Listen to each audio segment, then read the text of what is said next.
From of old, the history goes back to years from the time of the British era, yeah, where they made the kilns were here to make the bricks to supply to the community, the government buildings, Dataran Merdeka, and then the railways were just behind this. It's still here where the flyover is, and the railways took it down to the south up to the north. Here is already a cultural and religious space already. So you can get Hindu temple, Muslim mosques, Christian churches, and all these all are here. So actually you can experience the three main religion in Brickfields already. So Brickfields can be called as a colourful community. My only hope is that when you go around, just don't look left and right. Don't look at the front and don't just look at the back. Yeah, but also look up, because a lot of the shop houses are around and you'll find a lot of interesting things, associations for someone. Yeah, see if you can catch up the blind association. See if you can catch up with the autism center just at the corner here. I hope that there will be more efforts to clean up. When I say clean up means I'm not just talking about hygiene, but rather how it feels looks.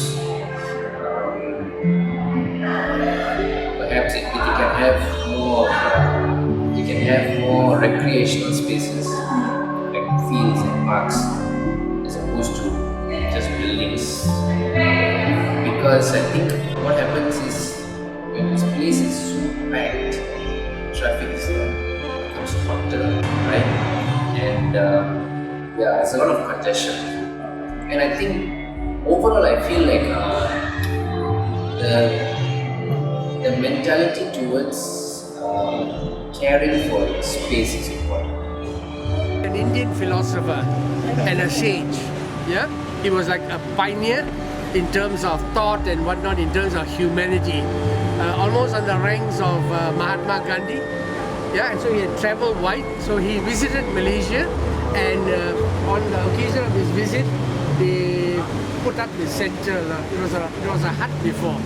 Yeah, and so they still do cultural activities, talks, dances, Bharatanatyam, Carnatic singing. I think the question would be, what is subculture? If you are referring to the normal or standard Chinese, Indian, Malay culture, in Brickfields, I would say, because we have, all these different places of worship, I think that will still be retained. However, I don't know about the local population. As I said, if I could feel like this place is becoming more and more congested because of the rise in the foreign population, I would imagine many will feel the same way.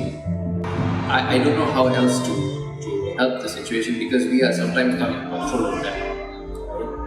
It's very different now. Nowadays you have local, like for example, if I'm owning a unit in Papua and I want to rent it out, but I don't live in Brickfields, so I will rent it out to the person who asks me, and that can be a foreigner as well. So what happens is, foreigners are the ones who are coming here for jobs, right? Everybody else, our local people, are now going elsewhere or staying elsewhere. So we learn from them. So once in a while we have any event, we invite them also. So they bring their food, they dress up, special. We also learn from them. All this your custom, okay. Then we eat their food also. Like exchange. It's not lost actually.